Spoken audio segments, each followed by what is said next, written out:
It's the Bitcoin Podcast. The only one that's making your money is you. Listen to the Bitcoin Podcast. So hold on and listen to the Bitcoin Podcast.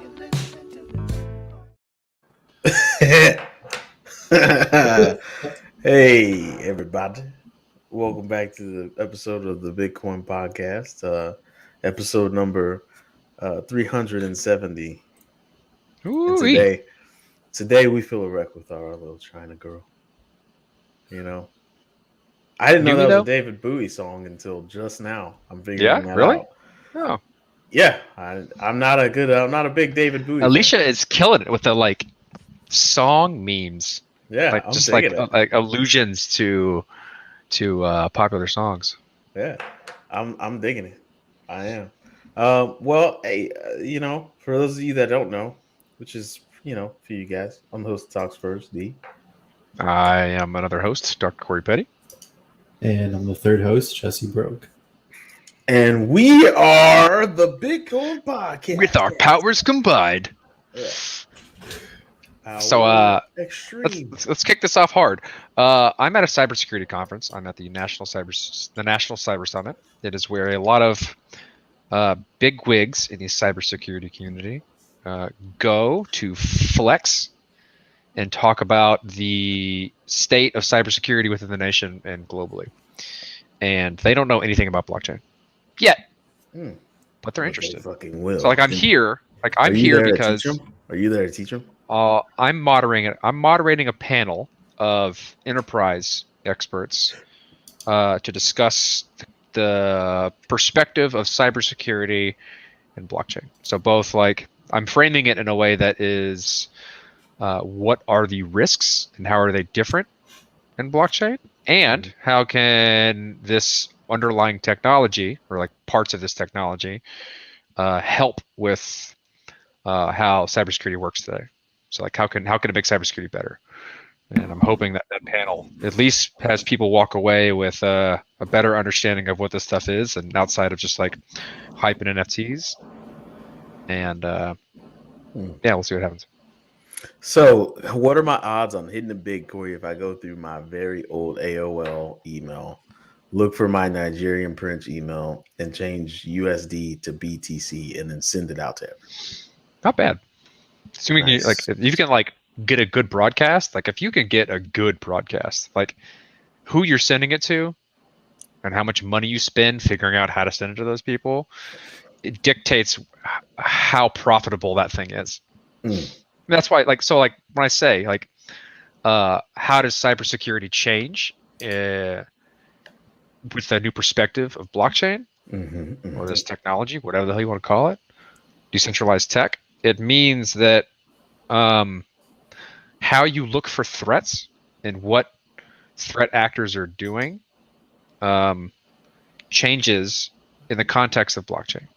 So the types of things that you try to mitigate and the amount of effort you spend prioritizing those things changes. So for instance, with blockchain, phishing is a very, very, very powerful mechanism for people to use inside blockchain, because the risk is pushed out to the edge user. You have to maintain your own keys. You have to keep your seed phrase safe. You have to understand what your seed phrase is for. So that, combined with a lot more ignorance and naivety around good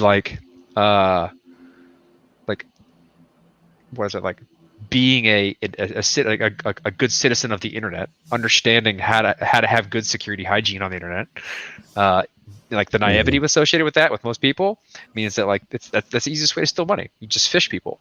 So the people cybersecurity experts need to understand that if they're going to start becoming interested in this type of technology. Yeah, social engineering, man. Social engineering will get it. Now people start asking you too many questions about your life and your upbringing. You put, you get the dog ear, why what is your dog's name? When you were growing up, What kind of people do you hang out with? What are their names? It's a very strange question. Your mom, is she married? Well, oh yeah. What if she grew up? Like, did you ever talk about your mom about her maiden name? Second grade teacher. What was her name? Oh, it could be his name.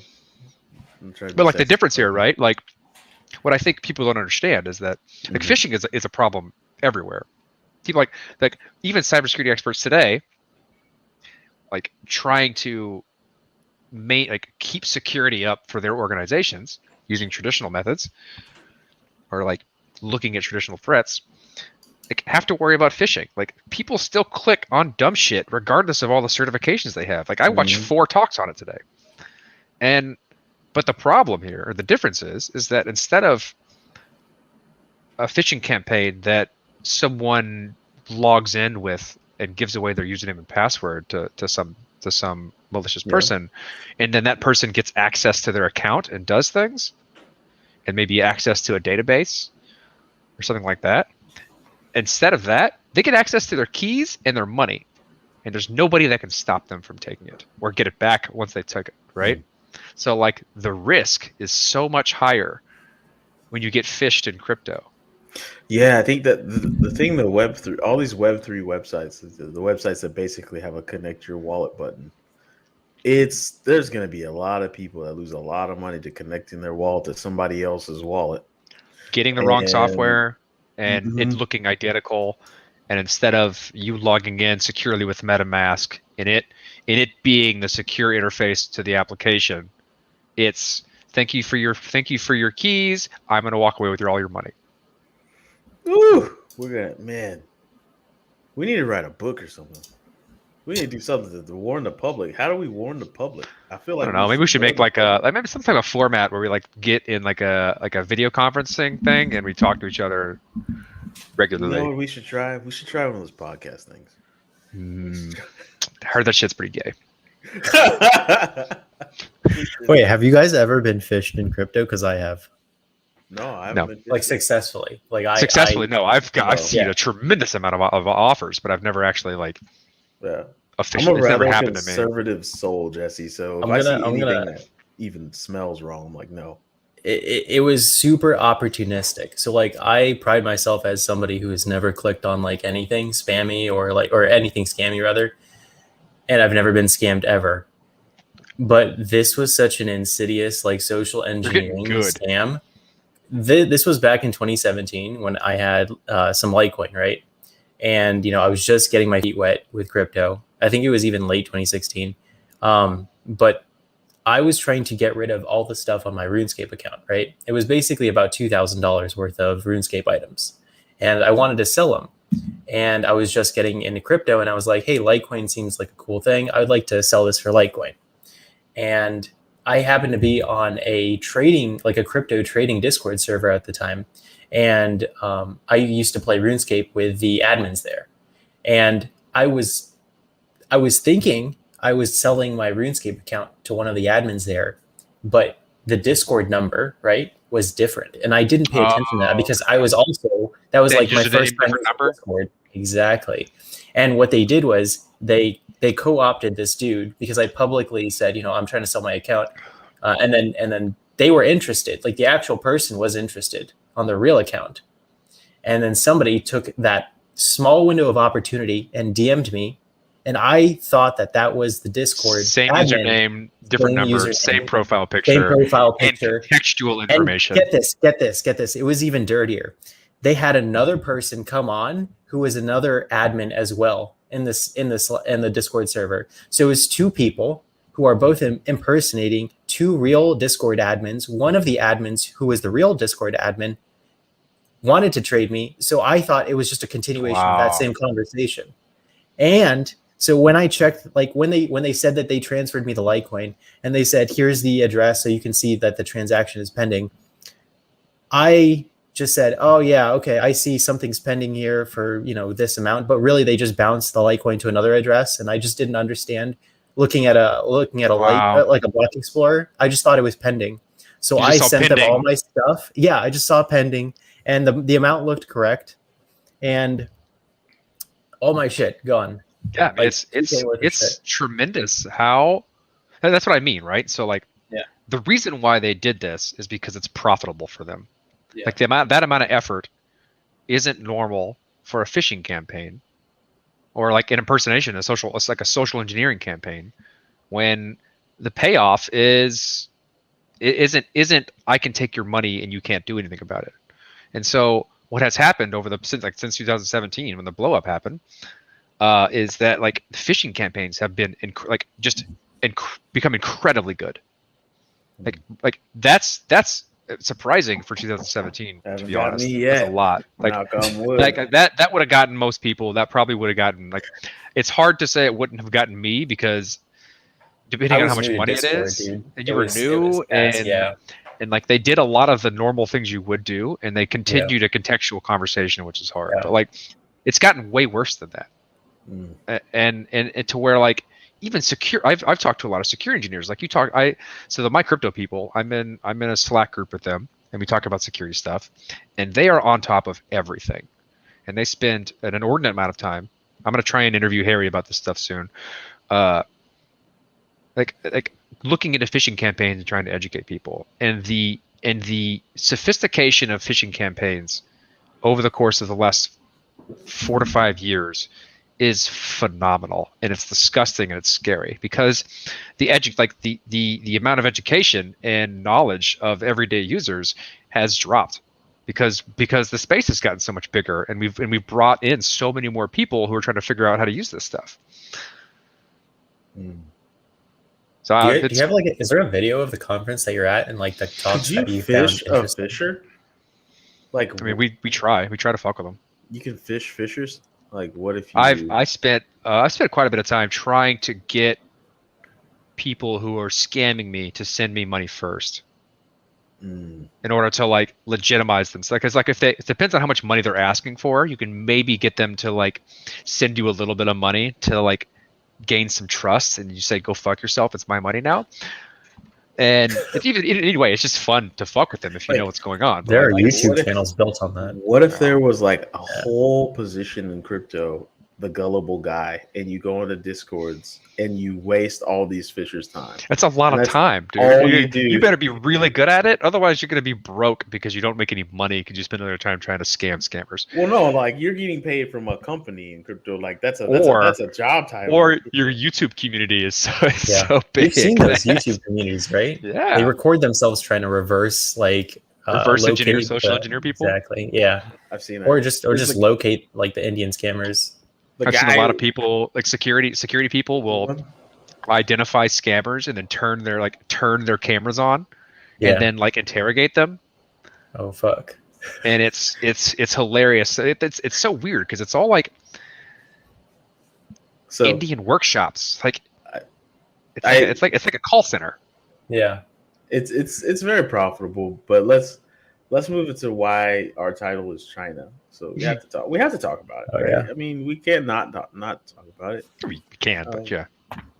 We can talk about whatever we want, but this is pertinent to people, that want to hear about crypto. So China has I think this is the final Chinese ban. It felt really final. It felt like, hey, this is the last time we're banning crypto. We say we're banning it every year a few times so we can get the price to go low so we can buy a bunch. But I've grown an aversion to this. Like I've grown like a callus. Yeah. To China banning and not banning things. It wasn't just you growing the callus, though, Corey. It was like everyone all at once was like, all right, cool, China, go fuck whatever, yourself. man. Like that price movement was not nearly as much as they hoped it probably was. Like, this is the thing that I'm looking you square in the eye, Chinese government, because I know I'm small enough to say something like this and have nothing bad happen to me. Nobody's ever gonna want your currency for stuff. Dude, it doesn't matter if they want it. You guys as a company, it doesn't matter if they want it. What are we talking about? They can force it upon their people, and that's a shitload of people. Yeah, but forcing that upon your people is fine. But anybody outside China doesn't want your currency. No, it's not. Well, I'm sorry. I'm not speaking for. I don't know. I'm not speaking. I mean, from as an American to the Chinese government. But there's 2 points there. From a human rights perspective, no, it's not okay. From a business, a world economics perspective, I don't think it's okay because so many businesses are going to be forced to use this, and therefore they're probably going to pass that on to the customer, which is us. Like most of the production of a lot of things in the world come from China. I mean, I don't know, yeah, Corey. that My, used to my be, but not Chinese so phone's much pretty anymore. cheap. They had to ban all the Chinese phones, so now I can't find one anymore. No, Yeah, did you know that that- like the new 2021 models of Xiaomi, like beyond Huawei, you can't get them to work with carriers like Verizon, Sprint, AT&T. It just doesn't work. Even the global unlocked version. Why are you Well, making up words? What is this Huawei? what do you mean Huawei? It's like it's the second largest I'm just mobile. being kind of racist. I'm sorry. I'm just sorry. That was kind of racist. I've heard a lot about Huawei today at the cybersecurity like conference. bees. You can imagine. See? How many phones do you have? Look at all the phones I have. He's Yeah. still pulling out Huawei. They're not Huawei, they're Xiaomi, but yeah. Why do you have so many phones on your desk, in front of you? I have a lot of phones, but they're all like dead Okay. phones that I've grown that I've moved on from that I for Yeah. some reason don't throw away. But like, why are they right in front of you? Why are you so judgmental in I your use line them, of dude. questioning? I I'm use just mobile so phones. I'm curious. What's wrong with you? and your Corey, phones? I'm an You have so many interesting guy, phones. Corey. I'm an interesting guy. And I'm interested. That's why that's the great response to anything. Why are you doing that? Because I'm an interesting person. Okay? That's why I do that. Dude, Corey, That's you weren't why- here for the back of you weren't here for the back Oh. of the podcast talk, but I got a new keyboard too. You should check it out. Surprise, surprise. I got two. How many? Yeah, this one's how actually many? really Hold on. How many keyboards can you touch in your vicinity right now? 3. Actually 4. Touch 4 keyboards. What you're Yeah. saying? Yeah. Alright. Yeah. How many of them are hooked imagine- up? How many of them are hooked up to something? Only one, but one's wireless. 3 are hardwired. So only one is hardwired, one is wireless. Do you So often there's touch 2. keyboards that aren't hooked up just to touch them? No, I don't do that. What Yeah, am I, a sure. degenerate, Yeah, he Corey? does. Are you sure? So what am I, degenerate? How often do you listen to the Tron soundtrack, Jesse? That's what I really want to know. On With which all those- headphones? Like, Wow. I didn't expect that as a follow up. That is a I'm quality. one. Hold on, are you wearing the new headphones, D? I am, and they feel great. They feel Oh. great. Jesse I hit can it plug them right big. into my mic. Jesse hit it big and decided to give everybody headphones. That's right. oh, because no, Alicia's headphones broke, and then I decided to replace her headphones. And That's true, and bro. she's the only one who hasn't gotten the headphones. I thought she. I would've haven't gotten mine. them. You should have it. It's out for delivery. It says it's delivered for you. Okay, then maybe it's at the house. I also Yeah. left yesterday, so Yeah, So- you got him. But back to China. So they banned all crypto transactions, right? And the Except for market theirs. usually tiggity tanks. Y'all hear that? but yeah. Dude, stop. All right. The market usually tanks when China says, like, hey, enough is enough, okay? We're banning it again. But the market didn't really tank. It was like a $2,000 drop. Everybody was like, huh, okay. You know, I guess Do we're you done think- with China now. And also, like, that's larger, right? Because I would say, like, if I have to, just thinking on my memory here, whenever the previous times where China has banned crypto, they specifically point out Bitcoin. Mm-hmm. Whereas this one, they're just like all crypto, Everything. All crypto. except for ours. But we're not going to call it crypto, but it's crypto. And it's not like, I mean, so how much tanked, right? Did Bitcoin went down 2,000? Is that our metric? Is that our like? How much did Bitcoin move? Because went- everything else yeah, kind of moves well, You relative should to look it. at the market cap, the overall Maybe market cap 4,000? loss. what Yeah, you we should should look. do that. I don't really know those numbers off the top of my head, but We're at what I- 1.8 billion or 1.8 trillion rather right now, and we dropped from I don't know, let's say 2-ish trillion. Since the news, maybe we were at like 1.9 to 2. yeah. So we've dropped 100 billion. Hundreds of Yeah. The percentages So- are really the main thing I think here is like how much of a percentage drop is it? Because each time this happens, 5%, there's a 10%. different price that we're at, Yeah. and the amount dropped is a different percentage from that, right? So Right. like if it's been the same percentage drop over time, or that percentage drop has decreased over time, then their ability to manipulate the market through making news like this is diminishing, which seems to be the case. Right. And maybe they're doing it on purpose. Maybe they're like, hey, we want to see just how manipulable this market is. So It's let's really just I don't- Yeah. So who knows? We really don't know what's going on in the mind of the CCP. Is that what it is? CCCP? What is their thing? You know, Yeah. People's Republic of China's democracy. I don't know what are they. Whatever they It's call not a it. democracy. Oh, we know that. They call it whatever they want. But you know, on the other side of the spectrum, there's El Salvador, where 150,000 people a day are signing up for the Lightning wallet, and there's like thousands of transactions a day on the Lightning network. You know, so there's that story too. Like, it's two ends of the spectrum here we're witnessing in Bitcoin land, right? I mean, Bitcoin's actually it's kind of crazy, Corey. Like living in like being right about something that you've prognosticated, your word, not mine. I mean, I'm here at this conference listening to people say the things we were saying years ago. Yeah. And to be interested in this stuff from like a from a cybersecurity perspective, when they say they're interested in blockchain, they're interested in like access control and asset management and supply chain stuff. And like regulatory purposes for the government. So like audit trails, keeping track of assets and efficient distribution of wealth, which is stuff we've talked about. I've talked about personally for years. Yeah. And finally people are like, management. this is a good thing to have, but they have no idea like Because how they'll or why it's probably going to have happen. crypto now, and they're all trying to figure it out. And they're all, oh, here's a problem. Here's a problem. Here's something that needs this. Here's, they're doing this wrong. It's like that's kind of like our old mantra: adoption is the only thing that matters. Because as you get more people in different disciplines and different walks of life actually having crypto and interacting with crypto, you get a wide umbrella of how to interact with crypto, and people start learning from people. It's also That's bags what are we're heavy, seeing. right? Like Sure. if I'm going to carry around this value, I might as well figure out what it does. What did you say, Jesse? What? No, just fucking riffing. Bags What did you heavy. say though? Knees I didn't weak- hear you. Knees weak, bags heavy. Just Knees weak, bags Monster. are heavy. Is that the new? Could that be the motto of the podcast? Are you We should sure? come up with a new motto of the podcast. Knees weak, bags heavy. Knees weak, bags are heavy. And then you said mom spaghetti. That's got to go in there. I want to throw that into like a very official speech that I make in my life. Like What, in knees the weak, speech bag with- heavy? Mom no, spaghetti? just like mom spaghetti. Just mom spaghetti. Just see if anybody's like, it's what cracks up. yes. So, anyways, speaking of the Lightning Network, not just El Salvador is using it, Twitter's using it. We all know about that. I think we talked about that last week. No, we didn't. It didn't happen until recently. Good old Jack.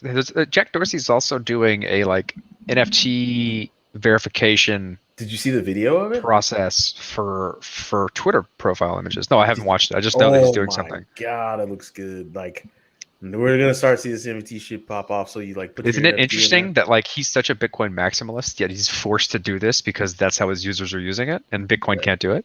I don't think he's a Bitcoin maximalist.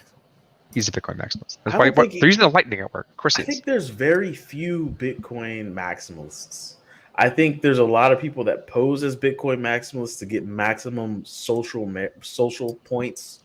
I think there's people. Well, look at all of his businesses. The Cash App. Like, Yeah, but in Cash App, they are focused on Bitcoin. I mean, it's gonna be no mystery to you or me or Jesse here that eventually he'll be like, oh yeah, other cryptos are cool too. That seems to be the route of people who are trying to dip their toes, then get their feet wet, then dive in. You get your umbrella starts out stretched out further when you start. What's the phrase you would use? We've already used two of them. Or three of them. We have dip your toes in something, you get your feet wet, your toes, and then at the far end spectrum, it's dive in. Dive in. What's in the middle? What do you say in the middle? Where you're like wade in knee deep. you're waist deep, knee deep, Yeah, testing the knee deep, waters. knee deep. Testing the waters. waiting. Wading the waters. Yeah, but if you're wading in water, isn't that water Balls kinda deep? That's a different thing. Yeah, it's a much different thing. That's much different. You're treading water. How about that? Something like that. Treading water's pretty good. Yeah, that's good. Well, anyways, he's treading water with Bitcoin. You know, the Bitcoin Lightning Network is launched on Twitter and it's slowly being rolled out to everyone. I, as a member of the elevated race of iOS users, get to immediately send my Bitcoin Lightning to people. But then, so while we're talking about Lightning Network use, Brian Armstrong, aka protects his bags with strong knees, also aka Lex Lex Luthor, was on what Bitcoin did with Peter McCormick, and he said that they don't feel that the adoption is large enough for them to start using the Lightning Network at Coinbase, which tells me, I would say, so let's think about relative differences between Twitter implementation of people sending money on Lightning Network versus Coinbase enabling Lightning users. Like, I feel like Twitter use is higher, but naivety is also higher with Twitter as compared to Coinbase and their like diligence on these networks and how much they can scale. Because like my main worry is that something as large as Twitter or Coinbase enable all of their users to immediately start using the Lightning easily, mm-hmm. and then it just fails miserably because it actually can't scale. I think That's the my Lightning fear. Network I hope it has does, though. scaled to a point where it can handle a certain level. I used to really closely pay attention to the, I guess you'd call performance metrics of the Lightning Network, and I haven't looked in a very long time. But even back, I said by very long time, I mean like 8 months, probably 8 months solid.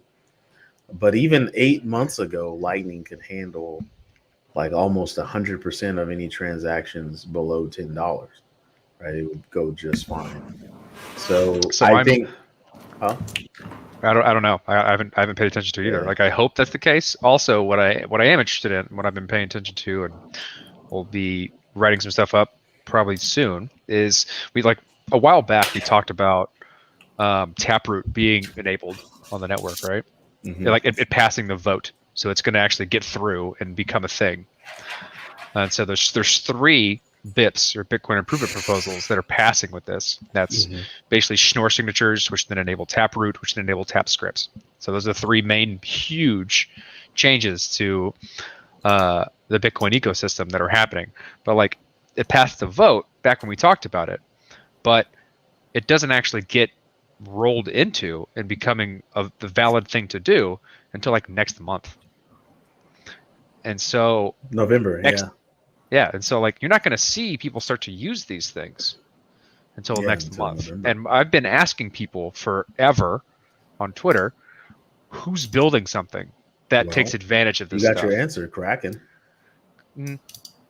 Kraken wrote a paper on it that kind of detailed some of the stuff. It's pretty topical. It's not nearly as in-depth as I wanted it to be, but it does enable much better multi-signature accounts natively into Bitcoin. It also enables, I think, the Lightning Network to operate more efficiently. So I want to know more. Like, I want who else is doing stuff with this, because it's relatively huge in terms of what you can do with this stuff. I think Bitcoin has gotten so big, it's to the point where the people that are really like building in Bitcoin. Come on. I don't know if they're That's horseshit. People out putting their business in the street. No, everyone puts their business in the street in this ecosystem. Nobody makes something with cryptocurrency and doesn't try and broadcast it as much as possible. Because the name of the game right now is to get people's attention. And it's really easy in crypto to do that. So you should just market the hell out of it. It's possible. Nobody's building something covertly until only reason people are building something covertly right now is because they don't want it stolen. Yeah, I mean that's it. That's it. People tease, people say something, then like the time it takes to get something that's useful and build specialty around it, like domain knowledge around it, is short. You know what I wish? And it doesn't make any sense that, like, maybe I'm just not listening enough to Bitcoin.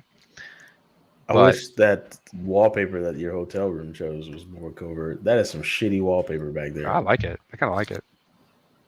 It does look like that wood that we had in the house. No, don't say that. Does. That wood was a master craftsman. It doesn't look like. I mean, that guy was a master. That's true. At woodworking, who made that room, and it was absurd how nice that room was for us living in it. Show of hands.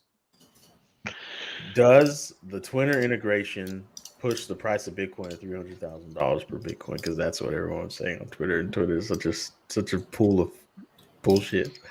No, Okay, I don't think so. that's my hand. My hand says no. Jesse, did you straight up leave the show for a second to go get some boba tea? Yeah, I know I you did. I saw it. I saw it. It's like I'm done with this conversation. I'm gonna get some drinks. He said boba No, I'm tea. listening. I'm in there. You got the tapioca in there, didn't you too? I can see it. I can see you Yeah, getting dude, your chew see on. what- Look at that. Woo! That looks delicious. Green Right? tea passion fruit. Oh man, I'm jealous. I'm gonna go Does get it have some that at boba the tea. house? No, I had it delivered. Wait a second. You had a drink, just one drink delivered? No, I got food. Oh, okay, I was about to say that. This man right here. Living frivolously. He's like, fuck it. $20 One drink. for some For like tea. boba I tea. don't care. Delivered. That leaving the Bring me- house. Bring me my tea winch and a banana leaf. All right, so let's move it on. We talked about Bitcoin quite enough for a show called the Bitcoin Podcast, and we got a lot of people out there we got to piss off by not talking about Bitcoin. Yeah, let's do that. So, did you see that guy last week? It's like, you guys are what's wrong with the community because everything that you do says Bitcoin and you don't talk about Bitcoin. You might as well be the NFT. Where did that guy say that? It was all over Twitter. We had some pretty angry. I didn't people see last it. week. He didn't tag me, so I don't care. We went on a hot streak of not talking about Bitcoin, and people got really upset. And I was Hey, like, "Damn, you want to see how many fucks I give? yeah, point at them." Can't. They don't exist. I would have went like, they're right here. Nothing. No fucks. All right. So let's move on to Ethereum a little bit. Let's be real here. How many bricks is Vitalik shitting that the fees on Ethereum have gotten so damn high? To I where he's mean- like, well, there goes my vision. No, My- that's my not the vision. case. Like, I don't know. Wow. Like, first off, he's stupid rich. Yeah, but I don't think he cares about. He rich doesn't like that. care. Well, it certainly it helps him, but like he's weird enough that it hasn't altered his personality to a point of being detrimental. But like it's why they're high? Because it doesn't work. Because it's being used. Because it's being 'Cause it's used. a functional blockchain. Because it's at capacity. Yeah, I mean it's the same thing with Bitcoin. It's the same. I'm the dude who doesn't get deep, fucking balls deep into this stuff. Was like, yeah, the fees on these other blockchains don't exist because no one's using them. When people start using your blockchain, the fees go up. I've been saying it over and over and over again. Like Yeah. it's so hard to understand if you have a leaky bucket if you never put water in it. And these motherfuckers are running around with empty buckets talking about how awesome they are. Yeah, like And and you can't tell. Ethereum is full. And so, of course, it's easy to point at it and say, like, look at those holes in that bucket. It's like, yeah, it's the first implementation of smart contracts that people actually used. It's the only reason any of these other networks have users is because they carbon copied it and changed one thing. And so, like, give credit where it's due. It's They're at not. capacity. They're The just fees shitting are on high it. because everyone's using it and deriving value from it. They wouldn't stay high if people weren't still making money from it. Unfortunately, it elbows out quite a few people from use cases that they'd like to use it for. Cough, cough status.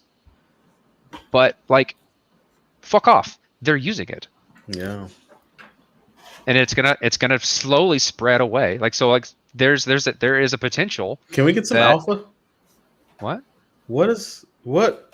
So you mentioned something, and you said that your company. How do you pivot when the use cases that you built and operated for can't be used anymore, or we're not allowed to know that? You build something else. All right, cool. That's alpha enough for me. What you laughing Here's at? the thing. Here's the thing that I don't think people quite understand. You can't use Ethereum, man. Like, Here's the Gotta thing do that people something don't quite understand, Yeah. right? Like, because you build something else doesn't mean you don't care about the first thing, right? Like, look at layer twos are an example of this. They embed their security in Ethereum through a myriad of different mechanisms. But like, you can have access to it. Like, if Status generally wants to be an interface to Web3, Word. that means users can do whatever they want. They can access whatever network they want because most of the technology is the same. You just need a few changes and understand. You need to know where to look. And also, you can still leverage assets on various chains to do different things if you know where to look and how to use it, right? And so you can build something that leverages assets on various chains like Ethereum, but don't live on Ethereum. Mm-hmm. And so like being an interface to Web3, so allowing people to use dApps on whatever chain they want, and also building something else isn't really a departure from the original like we care about Ethereum. Mm-hmm. But it's still like we can't do what we want to do on Ethereum because fees are so high. So what do you do? You go to L2s, you go to a different chain, Yeah. or you build something else, Yeah. or all three. Jesse, We're all they need you on the board meetings, just sitting in the back. Yeah. Yep. All Or right, you do all moving three, on. which we'll probably do all three, to be honest. You probably lose money on the L2. So what? If users want to do that, they should be able to do that. True.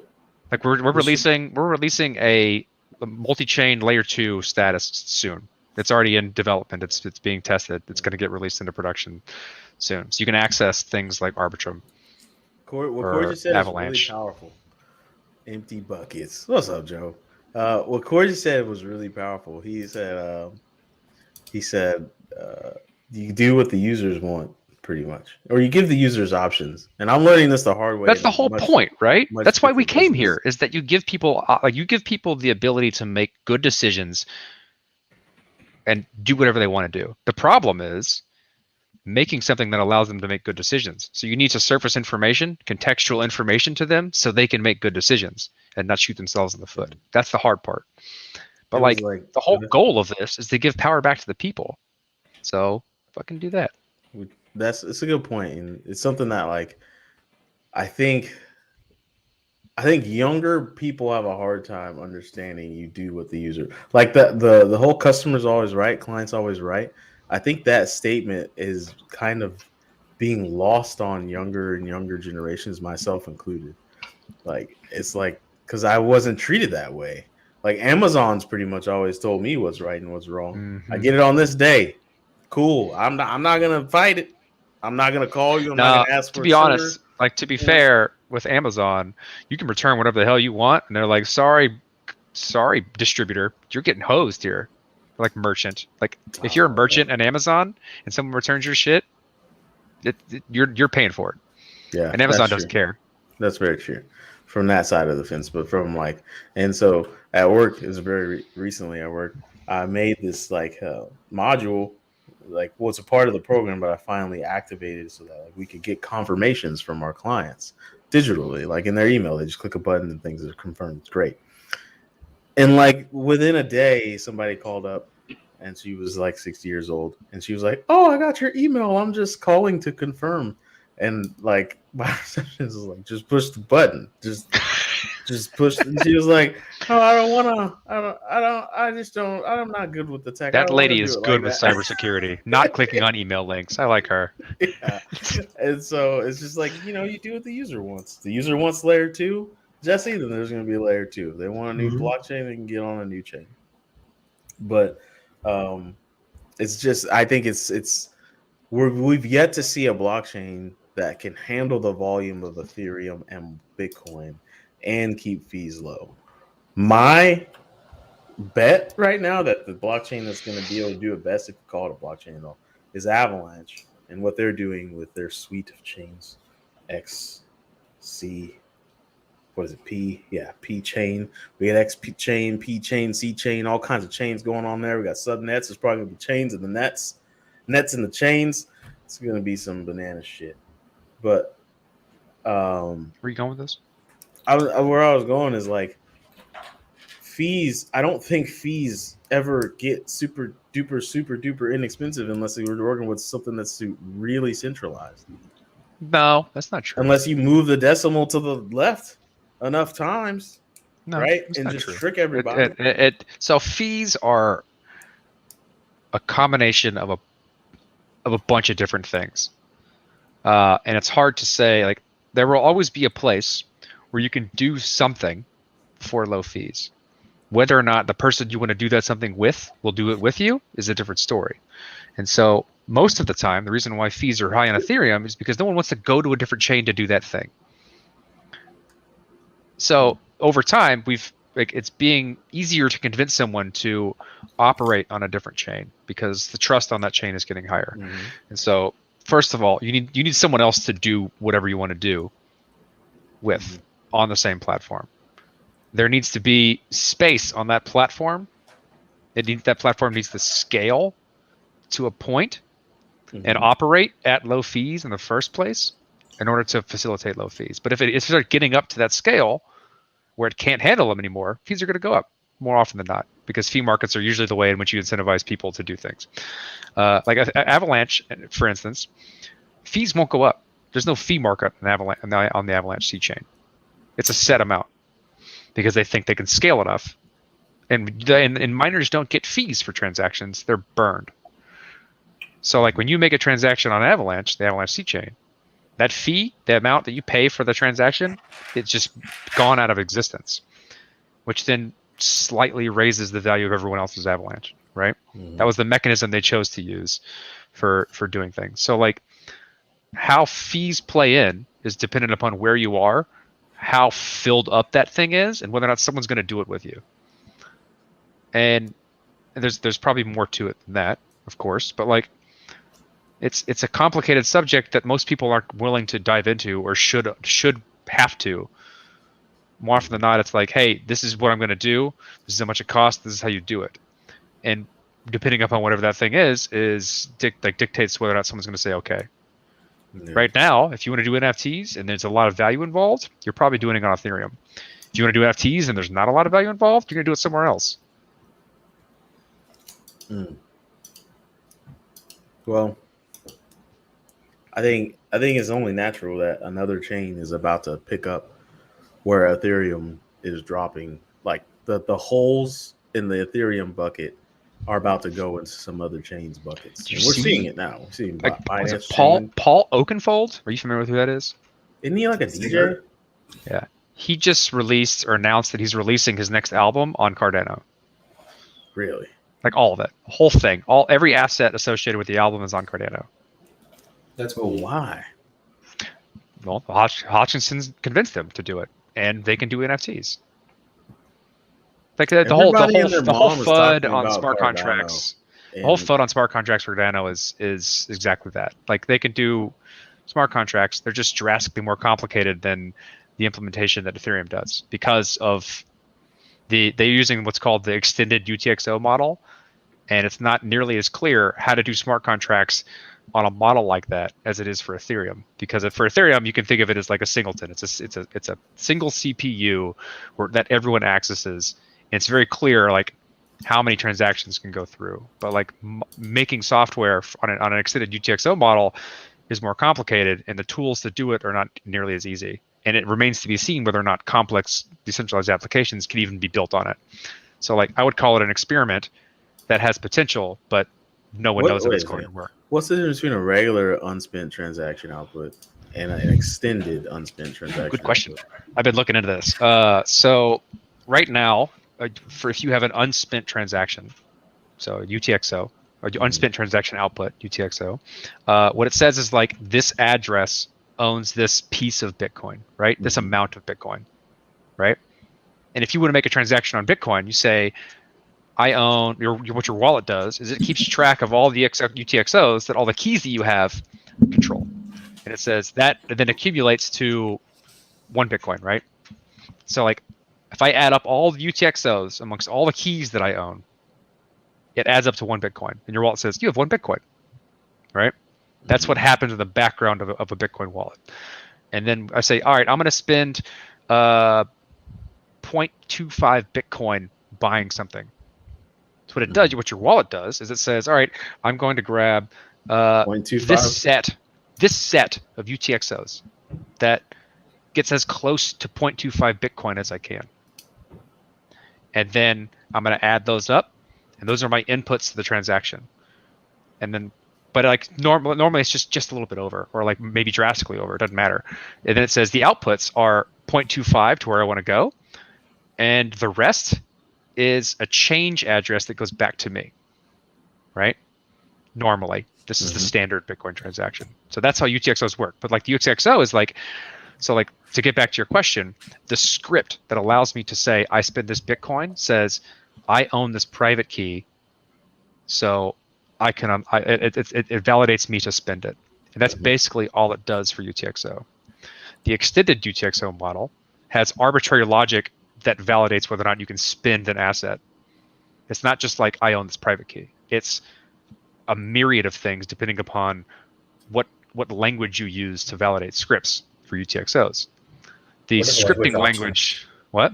Yeah, what are the language options? They're pretty limited right now. So for Cardano, they use something called Plutus. So Plutus is the scripting language that is the logic you can use to validate the extended UTXOs.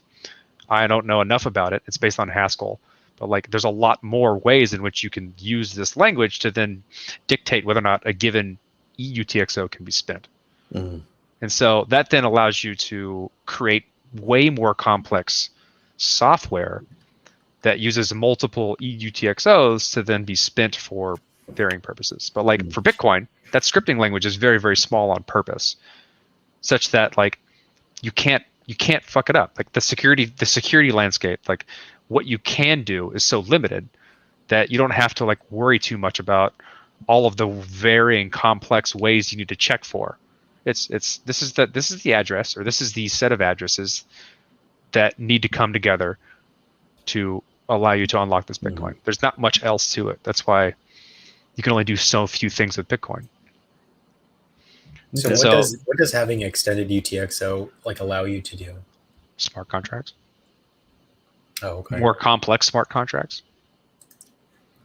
And then part of that, which is I guess what they're trying to say, is that it allows for like parallel processing of smart contracts. Right? So like right now with Ethereum, everything is sequential. It's synchronous, right? You need to have the correct ordering of transactions for the smart contract to work properly, right? But that's because the implementation is there's a smart contract lives on chain and it's just one chain. It's an account model, which means that the smart contract is an account and transactions interact with that account so that it's one by one by one by one by one by one. And it's up to the miner to dictate what's the ordering of what that one by one by one by one by one is. With UTXO, you have basically parts of a smart contract living in various UTXOs with different logic. And if one UTXO doesn't give a shit about what's happening on another one, you can do a part of parallel processing of that logic. Interesting. And So this is the faster idea. can you get? I don't know. It's hard to say because it hasn't been proven. This is the concept that they're trying to prove out. So every single mutually exclusive UTXO can do a different like computation. We'll have different logic associated with it, but there's only here's the catch is that there will be timing problems with the sequence of things, and the complexity of programming these things is way harder. Yeah. And so like you can't have multiple things happen on a single UTXO. Only one thing can happen on a UTXO per block because it has to be spent. Is Cardano capped? I don't know.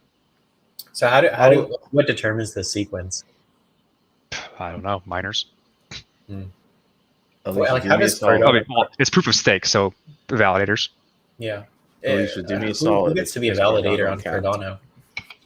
Ouroboros, or Ouroboros practice, whatever the hell Ouroboros it's called. consensus or whatever. Yeah, their consensus model is not straightforward. Yeah. It's proof of stake, but it's not straightforward. All I want to say is this: is that if Cardano is capped, then and if it's capped and that's a closed system, then wouldn't all UTXOs? Thank you, Joe. Hold on, what was that? He said Hodgkin? Hoskinson, Charles Hodgkinson. Okay, Hodgkin. Not Hodgkin. Okay, all I'm gonna say is this: is that if that's a closed, if it's capped, right, then wouldn't all UTXO eventually have something to do with each other? Like, what do you mean? They? I mean, all right. So if I've got 100,000 units and all participants, the number of UTXOs is never capped. UTXOs are just like, this is the state This is the chunk of things that exist That are and who unspent, owns them. right? And like, it's like, let's look at it a different way. If you think about the UTXO model, it is, so for Bitcoin, we'll go simple here, right? Bitcoin is, there is only a certain, well, say when all Bitcoin has been put into existence, we have 21 million, right? That's the cap of Bitcoin. Word. We'll pretend we're at 2150 or whatever it is, where it's all been mined, most of it. And that doesn't change. What changes is how it's broken up across the people who own it, which is the UTXO. The current state of Bitcoin system is the UTXO set, which is these are the chunks of Bitcoin that exist, Okay. and the scripts required to unlock them. I've got you. And So that script could UTXOs be a simple signature from one account, or like a pay-to-script hash, or all the different opcodes, basically in the Bitcoin scripting language, that allow you to do things to unlock the Bitcoin. But the UTXO set is the chunks of Bitcoin and the logic required to unlock them. And with the extended UTXO set model is you're just expanding the possibility of logic to unlock them. That's it. So they're countably infinite UTXOs. Yeah, and so like you have to consume them in a transaction, Okay, and you that's make new important. ones for the next ones. So you say like, I'm going to use these and make these ones, and as long as How those many- conform to the rules, then a validator or miner says that's valid. I'm putting it in the block. How many UTXOs describe the current, all the current account holders for Bitcoin and all the like spent or Oh, rather we know. can spent actually get to that. Bitcoin? I wanted to I add used this, to for the audience. Like a UTX pull graph that we could like pull up on a website. I don't know. That's a Yeah, good question. there So I is used actually. to worry. So this is something that I used to talk about back when SegWit was a problem. I used to like try and discuss, so when people were trying to like to say SegWit needs to get into play before it actually got voted in. I would discuss the concept of state growth via the UTXOs, because back then, when you made a transaction, you were incentivized to make more UTXOs than you spent. So you would consume one and always make two, right? It was like the wallets were incentivized to do that, as opposed to consume three and make two. So that meant that over time, the UTXO set, the amount of things that a wallet had to keep track of, grew and grew and grew and grew and grew and grew and grew. I was worried about that, and so I talked about it. SegWit introduced the concept of SegWit introduced a better model of changing that incentivization so that the number of transaction outputs is less than, typically on average, less than the amount spent.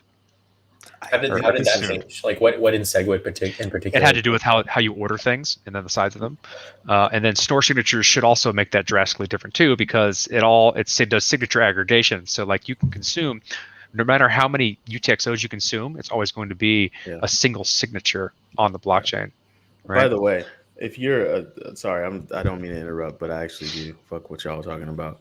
If you, fuck what you heard. If you're a data scientist, you might want to look into cryptocurrency and crypto, because it's a treasure trove.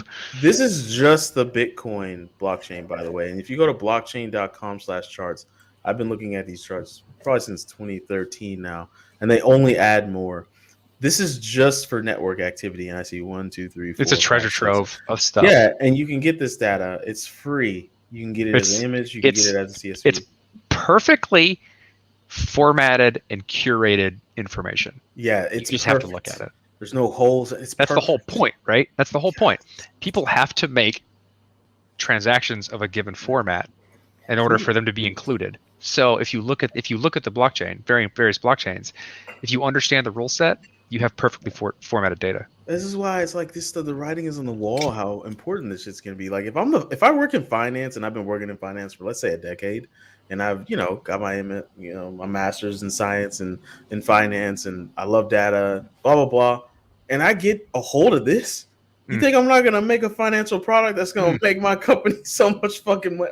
Look at all this data right here. You can't get this data from banks all at the same time. What are they gonna do? They're gonna be like, "Fuck you! You're not getting our data. We're Bank of America. We know this is all this shit's just there. It's just there." But anyways, Jesse, to answer your question, unspent transaction outputs. 80 this million. is it. Well, Yeah. that probably has to do with the number of people who've joined, right? So like every time you send somebody Bitcoin, you're never going to have the perfect amount. So you're always going to have a receipt address. And the way you do addressing, so with HD wallets, the best practices for Bitcoin is to use a new address every time you do a transaction. To never they try to make sure you never reuse addresses. Mm-hmm. So that's built into Avalanche. It's built into Avalanche. They use the same thing. Well, what if you want to generate like what do you call it? Like an address that like has your name in it because it's cool. Then you'd use the same one.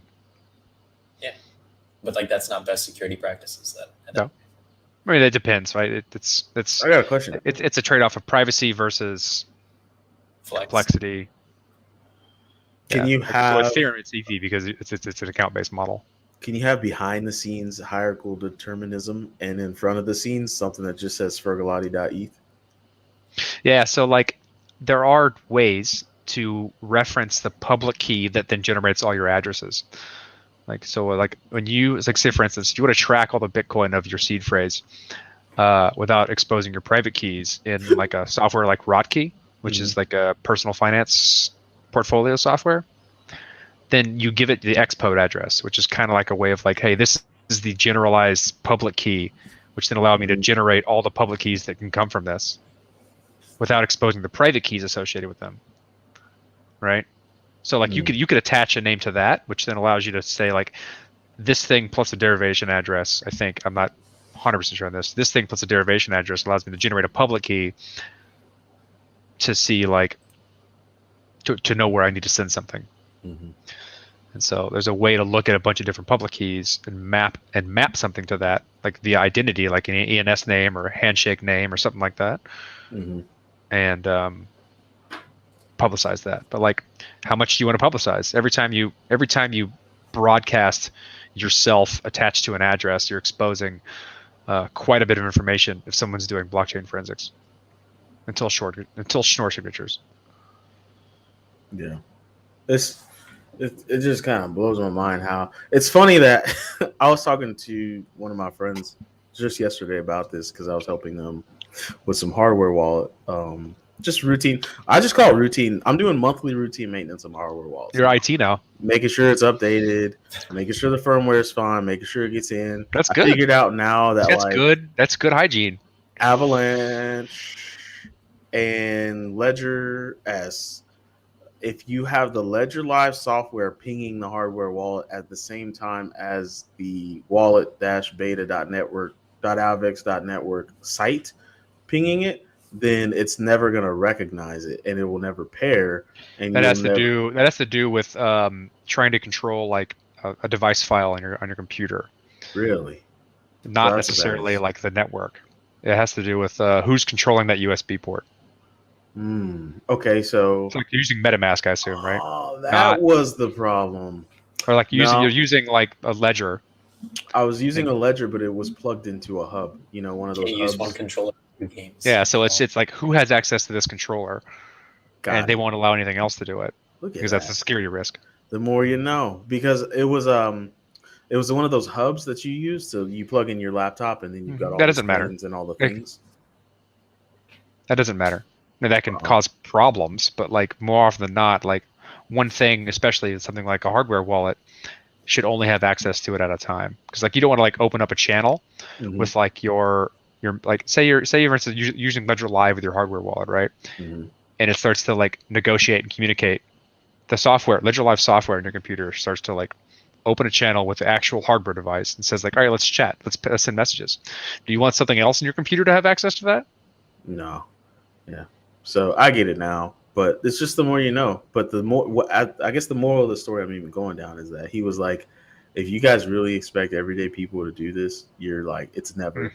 He's like, you've got job security at it forever because nobody's ever going to want to do this ever. No one will ever like I want to said do this. in the beginning, it's a good way to wrap up. Like I said at the beginning of this show, I'm at one of the largest cybersecurity conferences in the United States. These people have no idea what's going on with blockchain. Yeah, they're interested. They're interested, but they're the leaders in this industry with respect to cybersecurity. But are they So like boomers? we're still so new that they don't understand how we do things or what's going on. They just know the buzzwords that most people hear about. And so like yeah, you have job security because you could set up your Avalanche ledger. Congratulations. If you can set up a hardware wallet, you got job security. Go get a job at a bank. And you can make a good money too. Go into that bank and slide them a CV or resume at the top. It says, I know what hierarchical determinism means. And then you then just name You your should price. probably know what that means though, but like So anyways, so here's a free shout out to blockchain.com, which used to be blockchain.info, which also used to be before that. It was at one point the most popular back when it's blockchain.info back then. Magic the Gathering online exchange existed. Mt. Gox. This was the Mt. Gox. This was the number one wallet company on the planet. Yeah, it was. Blockchain.info was the go-to web wallet for all of Bitcoin. Blockchain.info, and they changed the And they had some. blockchain.com. That's because blockchain.com bought them. And which is related to Blockstream. I think. Is it? I don't think so. They are. I don't think so. They're related to like that like blockchain city in Nevada that like isn't doing anything that I'm aware of. Well, I know Blockstream is doing big things, but everyone hates Blockstream. Well, they don't hate Blockstream. They just I feel like Blockstream and Consensus are getting the same reputation of people being weary of their actions. Consensus is still, well, Joe Lubin is a weird dude, but out of all the projects that I know, and the people who have worked for Consensus, I would say that they're trying to do the right thing with a ridiculous amount of assets that they have, because Joe Lubin basically bought everything in the early days and has overwhelming amounts of assets.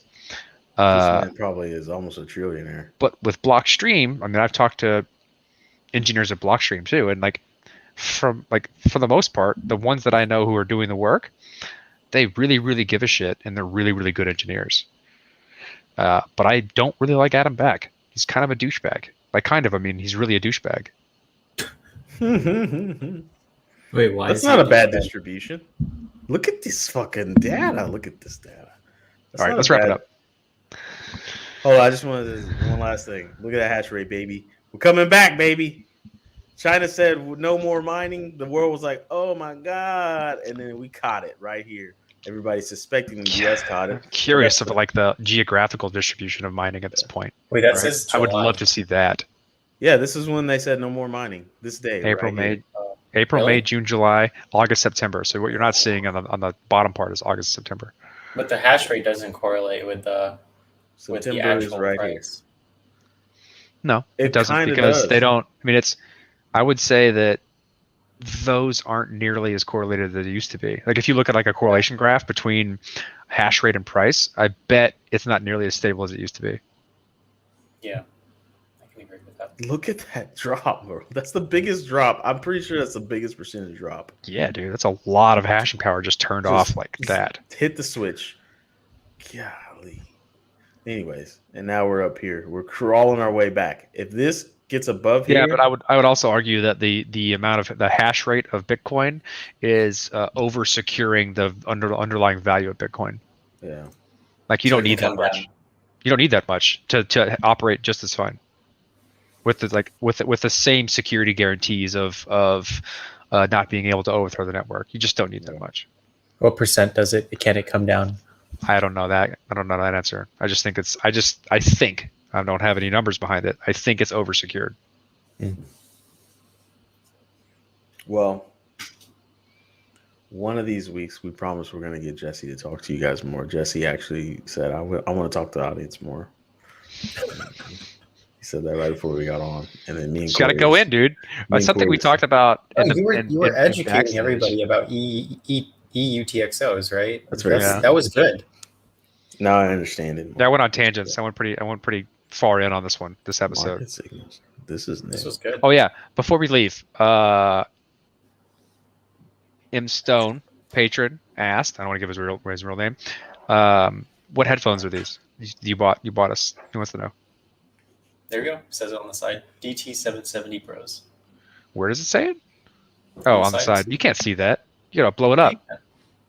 Oh yeah, I haven't pulled it up. Hashtag we're not sponsored by them, but we'd like to be. Yeah. I don't Yeah, even go know who ahead. makes this. I threw Bring away it the back in, box Nick. instantaneously.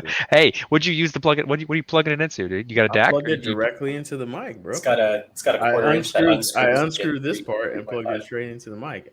And Those don't here's the sound nearly best as good part: as they could. I can hear Yeah, myself. exactly. That's what I told him, dude. I told him you Those need a those DAC amp. things He is can underperforming. Yes, melt you. that's what I'm saying. Yeah, but I And I had him know download Piece 2. I'm not an audio. They're not going to be file like you appreciated, guys. Jesse. They're not going to be appreciated. I'm just going to tell you that right out the gate. He's going to be That's okay. stunned, never going to experience. I'm gonna true upgrade bliss. him slowly over time. Finally, Jesse's Every time you make a converting good me trade. into a Exactly. keyboard person too. Like I look at my keyboard and I'm like, Razor, you got me. You got me. Your membrane keys, I love them. I don't know what this market signal is that I just pulled up, but it ain't looking good. All right, let's go. Let's go. So if you want to be a patron, you go to the Patreon. I always do that. Go to patreon.com/the Bitcoin Podcast.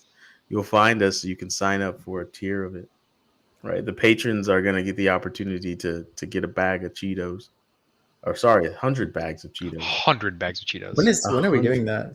Well, we gotta get 1,000. We got to get 1,000 followers on We gotta YouTube. get 1,000 followers on YouTube Page- first. Oh, on YouTube. Yeah, Okay. so we're at 260 something. Keep it up, boys. Yeah, we're What gonna away. get there. We're Yeah, gonna we'll get get there.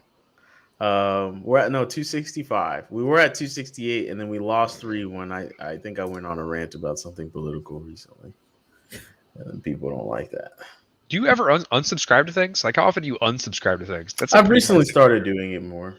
I started reading my Never. Bruce Lee book, and he was like, Bruce Lee he says, hey, the trick isn't adding, the trick is removing. And so then I opened up my stuff and I started. I'm doing that unsubscribing personally. from Like, stuff. like notification fatigue. I'm just like closing channels. Like, nope, don't listen to Yeah. you anymore.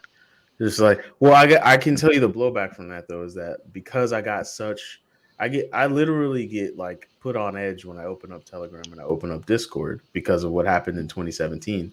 Like in 2018 I couldn't do it. It was like I was in so many channels and I was getting like thousands of messages an hour, and I was like, this is not okay. Like I started breathing heavily. I was like, I can't do this. Like I can't.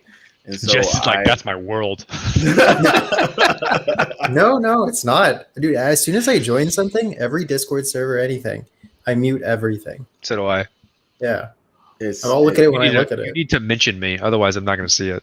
Yeah, Oh. and I just got so now I learned that I missed out on all the stuff that blew up basically at the beginning of this year. I just missed out on it, like DeFi and NFTs. Yeah, because I was That's just where all tired the of reading conversation was things. happening, and I was just like, I don't want any part of it. Like it's just a bunch of people trying to scam me out of my money. A bunch of people asking, when am I going to get rich?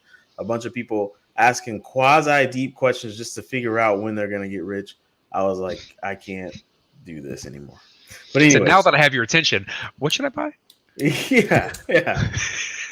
Also, you can join the Slack. Go to the Bitcoin Pod. It's not like that. Our Slack Bitcoin has a velvet rope associated with it, where if you shill, Absolutely. we will make fun of you and you'll leave. Yeah, my apologies to that dude who came in like 2 weeks ago. I was like, "Hey, He did listen not to the show, get a good reception. and I just wanted to get our founder on the show." I was like, "Fuck that!" Oh, you listen. What's our catchphrase? He's Yeah. like, I don't know. I don't listen to the show. Please, I'll participate. I swear. So you can join the Slack. Where we use Slack as you should, and that's trying to build a community, not running Slack for a business. Any businesses out there running Slack, good luck with your all-day meetings with no agenda trying to run a business in Slack. Go for it. I didn't even say that. Somebody in our Slack said that. I think it was Tim the God. He changes his name every month, but he said like Slack is a meeting all day meeting with no agenda every day. And so, but you can join our Slack and hang out with us because that's where we hang out. You will laugh. That's guaranteed. In your podcast app. Unless you don't have a sense of humor, then you probably won't laugh because you're boring. Yeah. Or Sure. you get alienated by mean shit that gets said in the Slack. Sure. In your podcast app, rate us. Please give us 5 stars because then we'd be able to have a loud enough air horn as your Peter McCormick's and your A Pomps who. If it doesn't happen, then so what? Because we don't try and make a bunch of money. So Very true. doesn't really impact us very much. Yeah, you can donate. Go to the website, donate. We have that up there. I should fix that. I'm so sorry. That's very rude to do on a podcast. Shout out to Lil Uzi Vert. Who? You're not slick. Your name sounds like Lucifer if you say it fast. You're not slick, Lil Uzi Vert. That is Shaq? definitely Shaq. Wow, I'm starting to favor old Shaq. I'm a short Shaq. No, you're not. You don't have a pear-shaped head. I'm a short Shaq. Shout out to Shaquille O'Neal. Shout out to Shakira. Shakira. Is that Shakira? I just had a thought. You know when you like, I don't know if you've ever like put food in the microwave and then as it's rotating, there's like a grill right on the microwave, and there are little tiny holes, right? Where is this going? So what I'm saying is, if D was the food in the microwave and you kind of went side to side, he could look like Shaq, kind of. That was a very strange analogy to use. Okay. Yeah. You just shake your head enough, and maybe You need the full beard. We got to get the full beard and like a look of like disappointment, and you might be okay here. I can't grow a full beard. I'm really embarrassed by it. Shout out to Zazie Beats doing your thing, girl. We see you, even though your lead roles are going down, but we know they'll come up. Shout out to Issa Rae. She's moved on from just acting and directing. She's producing now. She's the whole trifecta of awesome. Her. Shout out to that dude. It's just a really normal looking dude. At least you keep trying to give me a shout out to that dude. Oh no, he's a good looking black dude. He's just a good looking black dude. He's probably an actor, of course, but like that guy. And shout out to old long neck and wide smile, Zoe Saldana. Who I hope that someone listening to the show is close enough to her circle to call her old long neck and see if she gets offended or not. I don't know. They say you're 7 degrees of separation from 6. 6 degrees of separation. It's definitely 7, but 6. Oh, Jesse, remember when we did the 4 clicks from Jesus thing? yeah. And it's Yeah. almost true. It's pretty close. So Corey, if you go to any links in Wikipedia, in 6 clicks you'll be at Jesus. Clinks. Clicks. 6 clicks. 6 or 4? I think it's 4, but I the just want study to that this is based Yeah, on by the is way, actually not there's- true. And it's like 6 is probably right. Like the level of complexity for like complexity theory or like combinatorics gets you there because the number of possibilities is so massively large. You just need to find the right ones. Combinatorics? Yeah. That's a word you don't Never heard that word? day. That's something that I somewhat specialized in with my PhD. Is combinatority a word? Of our city. I knew it. All right, let's keep going. Is that it? Is that the last one? That's gotta be the last one because that's Zoe Saldana. All right, guys, do all the things. Click all the clicks. Play the outro.